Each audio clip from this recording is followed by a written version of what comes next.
Am I the jerk for kicking out my husband after he went to go see and comfort his ex-girlfriend? I, 32F, and my husband, 38M, have been married for 3 years. Our relationship has had its ups and downs, but we're a relatively happy couple. Though, in the beginning of our relationship, he was also dating Angela, 24F, 5 years ago. Was unaware of this other relationship, but when I found out, I confronted him and he told me that since we weren't officially dating that he didn't know we were exclusive. I told him that if he didn't cut off this relationship with Angela, that I was going to break it off.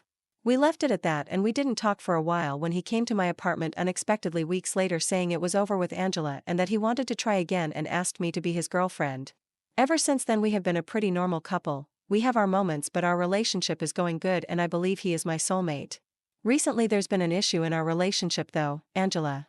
3 weeks ago, we were out running errands and went to a small boba shop that just opened up next to our local grocery store. As we were off to the side looking at the menu, from the corner of my eye I see a woman that looks similar to Angela walk in. I do a double take and sure enough it's her. I feel an intense amount of dread and hope that hubby doesn't see her. As I'm internally panicking, I hear a woman's voice call for my husband. And as you might have guessed, it was Angela.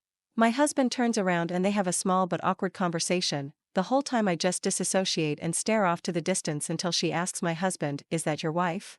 To which he just nods and holds my hand. I pretty much just awkwardly smile and prayed this encounter would end the whole time. Eventually she gets in line and we wait behind her. I felt so embarrassed, I immediately got out drinks and leave. That was that, until 2 weeks ago when I saw my husband's phone light up to a Facebook Messenger notification. I asked him who it was from as he never uses Messenger. He said it was from an old friend. I asked who and he said I wouldn't know. I became suspicious but wasn't necessarily worried because I just assumed it was a friend. Until a few days later when he got another Facebook Messenger notification while I was ordering food off his phone. It was from Angela. I was shocked and confused. I went to their messages and everything seemed friendly and casual, though because of their history, I felt very uncomfortable with them talking. I went up to him and confronted him about the texts and asked why she was texting him. He told me that after running into her she friended him on Facebook and they began talking. He assured me it was all casual but I still told him I didn't want him talking to her. He assured me he would stop. I told him to unfriend her to which he hesitated to but eventually did. There was no issue or word from Angela until last night, to which from my knowledge she spammed messaged my husband, and even called him crying telling him that her mother was sick. I guess he knew her mother and felt sympathy towards her. Angela vented to him about how she had no one and she just needed someone to comfort her. She asked my husband if he could come and be there for her to which he said yes. I had no idea he was doing this until I saw him putting his shoes on near the door. I asked him where he was going and he told me the story of Angela's mom and that she needed someone to be with her. I told him to not go, and we had a small argument. He was rushing out the door, so I blocked him in and said that if he was going to go see and comfort his ex-girlfriend, that he wasn't allowed back in. He scoffed and pushed past me. I watched as he left. I went back inside, poured a few drinks while I tried my hardest to not cry and blow up his phone. Eventually, 3 hours passed and he came back home. I sat on the couch during this and as he came in I told him that he wasn't allowed to sleep here. He was shocked, and we got into another argument and to cut it short. He told me he had nowhere to go so I told him that maybe he should go to Angela as they seem to help each other a lot. He then left again and I haven't heard anything from him. I'm currently staying up and have had a few drinks. I decided to post this on Reddit as I feel like I might have overreacted and been in a hole. I just need advice on how to handle this whole situation as I'm barely able to process what to do. I'm sorry if this was long, I needed to vent. Edit. Hi everyone, goodness so many of you, thank you everyone for commenting and your support. I'm going to respond to some comments right now. Small update, I eventually went to sleep and sent a text that I was sick and wasn't coming into work today. It's currently 2 p.m. where I live and I've just been napping and kind of out of it. I haven't heard from him at all and he hasn't came back home. I'm kind of worried as I don't know where he's at. His location has been off since yesterday. I might send him a text later to make sure he's okay. I don't know if this is a good idea as I'm not in the best mindset right now and have been in zombie mode. As of now, I'm trying to process what even happened as it went by so fast. I'll keep you all updated if anything happens. Thank you all again. Update. Hi everyone, it's been 8 days since I posted my original post, and I finally have an update for you all. I'm sorry it took long but I've been sick. This is going to be long so I apologize as I have to address a few things. I want to first say thank you to those that gave helpful and supportive comments, and to those that said I drove my husband straight to another woman's arms or I was hostile and controlling. First, another woman went in an argument with his wife, then is he really my husband? I mean I have some standards to not marry an awful person. Second, to those that said I was controlling and hostile towards Angela, If you have a partner and are okay with them doing something like this, then that's something within your boundaries, not mine. I don't like having contact with exes or having my husband be in contact with his exes. Finally, the age gap. I explained the story of how they met and such on a comment, but to sum it up, she had originally lied about her age. I didn't know her age or anything about her until I was engaged. Okay, on to what happened. He eventually came home later than day. I was watching TV on the couch when he walked in. We looked at each other and didn't say anything. He went to our room, took a shower and fell asleep. I was still upset with him, so I avoided going to check up on him or even talk to him, so I waited in the living room/kitchen until a few hours later when he woke up. I decided to make dinner. He came out, sat on the couch and we ate in silence before he asked if I wanted to talk. I said I did and he explained what happened. From what he told me, when we saw her at the boba shop, she had friended him on Facebook later that day. He didn't friend her back though and ignored it, and eventually a few days later she sent him a message request. This is when he handed me his phone to see the messages. To sum it up, she texted him a few times over a range of days without an answer, from pleasantries, updates about her life and finally a suicidal message.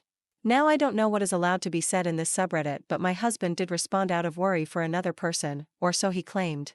They talked a lot about her addictions, self-harm and other very personal things relating to that. Through reading I did find out she had a boyfriend, and that he was actually 51 years old. My husband calmed her down and they stopped talking for a few days, when she reached out again and the same thing happened. This repeated again, where he wouldn't respond until she guilted him to. When I had found out and told him to block her, he actually didn't block her out of fear, but he didn't respond to her messages until that night. She actually sent very concerning messages beforehand and called him on Messenger. He answered and he said that she was wailing and screaming in pain. Now I don't want to say too much, but she had told him she attempted by taking a bunch of pills because of her mother, which is why he rushed to her. When he got there, he told me she was acting strangely and almost pretending to have done what she did. He tried to get her to the hospital, to which she refused. After pleading for a while, he was getting ready to call 911 when she confessed she didn't actually take any pills. He was confused and asked why she said she did. She couldn't give him a clear answer. My husband was going to leave when she begged him to let her explain again. She said her mom is the only person who cares about her, and that she needed somebody with her after she found out she was sick and that she had no one but my husband, and my husband wouldn't come otherwise if it wasn't urgent. My husband wasn't buying it, so he asked if her mom was even sick, to which she denied it but seemed to be lying. My husband then left. He told me he just stayed in his car for a while before coming back home, and that's when the confrontation happened. He said he was very tired and felt horrible, so he wasn't in the right headspace to explain right then and there. He also told me he didn't go back to Angela's but instead just stayed in his car, got food and pretty much wandered town until he got home later that day. After this, I felt very overwhelmed. I usually like to take time to myself to process things before making a decision or response, so I told him I needed time. I didn't interact with him until the next morning and told him I needed more time before talking to him again and was going to stay with my parents for a few days. And now we're here. A few days actually turned into a week because as soon as I got here, I got sick.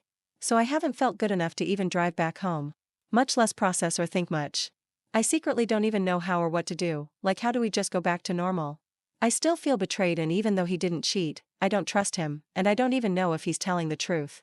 I mean, divorce is extreme for something so minor. But I don't know.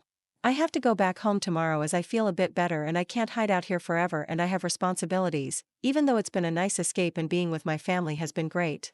I haven't talked much to my husband except through text, so tomorrow will be our first face-to-face conversation in a week. So that's the update. What actually reminded me to do this update was I got a random message request on Instagram a few hours ago from a burner account. It's a picture and I'm kind of scared to open it. I know it's probably a scam thing, but something in my gut is telling me it's connected to Angela and I don't know if I should open it. Update. So I opened the picture. It was a screenshot from what I assume is Angela's private story of her in lingerie with a caption that says, "She'll just have to taste me," when she's kissing him. Update. When I went back home, my husband wasn't there, he was at work. I contemplated a ton and was very nervous to confront him as I dislike confrontation and what comes out of it. I was also sick and feeling weak, so I just decided to go to sleep and confront him the next morning. The next morning came and we did talk. At first it was awkward small talk over breakfast. He was being extra sweet though since he bought me coffee before I woke up. It was nice. I didn't want to make a huge deal out of it, so I just mentioned the picture. He was somehow offended and asked to see it. I showed him and he said something like, "Oh, it's just song lyrics and means nothing." We went back and forth on this. Don't fully remember what was said, but ultimately I just let it go. I went back to work the next day, and for the next few days me and him would argue about Angela almost every day. the only times we didn't argue is when we would ignore each other, which was done 90% of the time. I know this was childish of us to do, but I was mad at him and just didn't feel ready to try and repair things. Getting a divorce or separating also felt extreme at the time, as I had no evidence of him cheating, and it was just a theory. Work was honestly like an escape, as I had my friends/coworkers there and was able to just be away. For reference, I worked at a small independently owned office as a receptionist. I've worked there for 5 years and it was my favorite job. Our boss was great, pay was good, I had friends there and benefits were amazing, and despite occasionally being yelled at over the phone, it was honestly the best job I've ever worked at. Then randomly at work we started to get prank calls. Now it's not totally unusual, but these ones would happen every day. It would usually be someone just screaming and then hanging up. We were instructed to wait for the other person to speak first during this. After a few days these prank calls did stop, but we kept getting calls from different people asking to talk to our boss, which was odd because rarely would we get this request. This happened multiple times a day for a few days. My boss usually sends these calls to voicemail as he's busy, so few days later I'm about to leave when he asks if I can stay for a bit and talk to him in his office. I did, and this is where he showed me the voicemails and asked if I knew these people. They were all complaints about me. I didn't recognize any of the voices, so I said no. My boss assumed these weren't real, but to try and find out who these people might be, because of this, when someone would call and ask to talk to our boss, we had to ask for a phone number and name. Some would provide it, some wouldn't. Eventually this would happen every single hour, and again all complaints about me. My boss decided to just send me home for a few days to see if the calls would end, which they didn't. A few days turned into a week and then I got a call and was fired. From what my coworkers told me, the calls continued and my boss was just sick of it, as he would have to call back each time, and decided it was just easier to fire me. I suspect this was Angela and her friends doing this to try to get me fired, and they succeeded. During the week I was home, it was driving me crazy, as sometimes I would have to be home with my husband and all I wanted to do was just argue, though no issues until I caught him stalking Angela's Instagram. He would sleep on the couch and I would sleep in the room. I caught him when I saw him on his phone from the hallway. I honestly was just tired from it all, so I did blow up at him. His excuse was he just wanted to check up on her. When I told him I was fired and that I suspected it was Angela, he basically called me crazy and said she would never do anything like that. I was so drained that I didn't even argue. In fact, I didn't even talk to him anymore, which is probably why he felt it was okay to come home late one night, drunk with faded lipstick on and glitter. We had another argument and he left. He didn't come back for days and sent flowers and my favorite food to me with a note that said, "I'm sorry, I love you." He came home later that day and he looked pretty distraught and wanted to explain. I let him. His reasoning was that he felt awful about how our relationship was and needed to de-stress from it. He went out with a few friends for drinks and some girl kissed him and was dancing up on him. He said he rejected her immediately and felt disgusted. I don't know if I believe that still. I asked about Angela and if he was still talking to her, to which he said no, but she did reach out a few times and he did see her once. I asked if they ever slept with each other and he said no, but she kissed him and he rejected her. I asked a whole bunch of other questions about our relationship and some of the answers did hurt. I told him I wanted to separate just for a little bit. He broke down crying and begged me not to leave him. I apologized and packed most of my things as he was on his knees next to me apologizing. I ignored him and left. For the last 2 weeks I've been at my parents' house. I finally told them what happened and they despise him. He's been up here almost daily trying to talk to me and my parents refuse to let him see me. My parents live in the next town over. He sent me food, flowers, gift cards, literally anything you can DoorDash, he sent. I've gotten spam calls and messages from him, and I've blocked him. Yet he's gotten his family and some of my distant relatives to do the same. Honestly, I'm tired of him and have begged him to stop trying to contact me. Obviously hasn't worked much. For my next moves I am thinking of divorce, but I'm just not ready yet. None of this feels real. I just need to take time and heal a little before making that decision. I have a feeling divorce is going to be hard, so I just can't handle that yet, or another option is therapy and try to reconcile. I'm currently trying to find a job in my parents' town, and I plan to stay here for a while until I'm able to move on fully. Also, I know I didn't talk about her much, but as for Angela, I have no idea if he's talking to her still or anything about her, and I want to keep it that way. I don't think there is going to be another update since our relationship is pretty much over. Thank you to those who checked up on me and commented advice. I'm forever grateful. Please like and subscribe for more Reddit stories.